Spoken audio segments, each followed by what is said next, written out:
تعرف إن أول رد فعل الكارثة زي إن حد بتحبه يتصاب بالسرطان ممكن يشيلك عاطفياً لشهور. الصدمة دي بتخلينا ننكر الواقع تماماً. بلاش تحتار، هنساعدك تختار.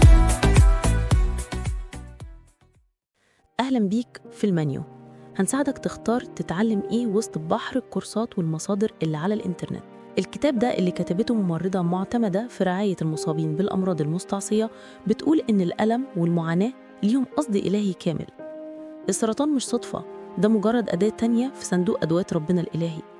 إلهنا هو المخطط الرئيسي لحياتنا، وما قصده دايماً بتجيب الخير والمجد. يعني بدل ما نفضل نقول يا ريت لو ليا جناح كحمامة فأطير وأستريح، الكتاب بيقولك افرحوا في التجارب، لأن التجارب بتنتج صبر، والصبر ده بيخلينا ننضج روحيا ونصير كاملين ومش ناقصنا أي حاجة.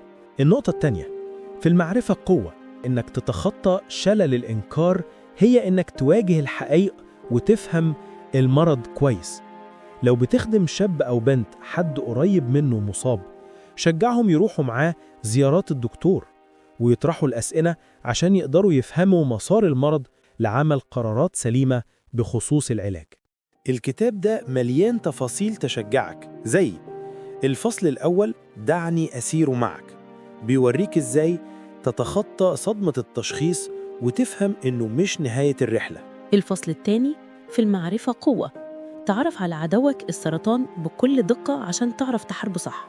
الفصل الثالث ما هي الخيارات، شرح مبسط لخيارات العلاج: كيماوي، إشعاع، جراحة، رعاية مستعصية. الفصل الرابع في يوم خوفي سوف أتكل على الله، كيف تثق في خطة ربنا حتى لما ما تفهمهاش. مشروعات التطبيق الشخصي، تطبيقات عملية من المزامير وكلمة ربنا عشان تحول الألم لمجد. كل مصادر الكتاب ده اللي بعنوان أعني أحد أحبائي مصاب بالسرطان هتلاقيها في وصف الحلقة. ده غير رابط بالAI تقدر تسأله في محتوى الكتاب ويرد عليك. ممكن تسأله مثلا: أنا خادم شاب، إزاي أساعد أسرة بتمر بإنكار بعد تشخيص السرطان؟ قولوا لنا في التعليقات تحبوا المانيو الجاي يكون عن كتاب إيه؟ لو مانيو النهاردة أفادك، ياريت توصله لناس تانية يمكن يستفيدوا هم كمان. سلام.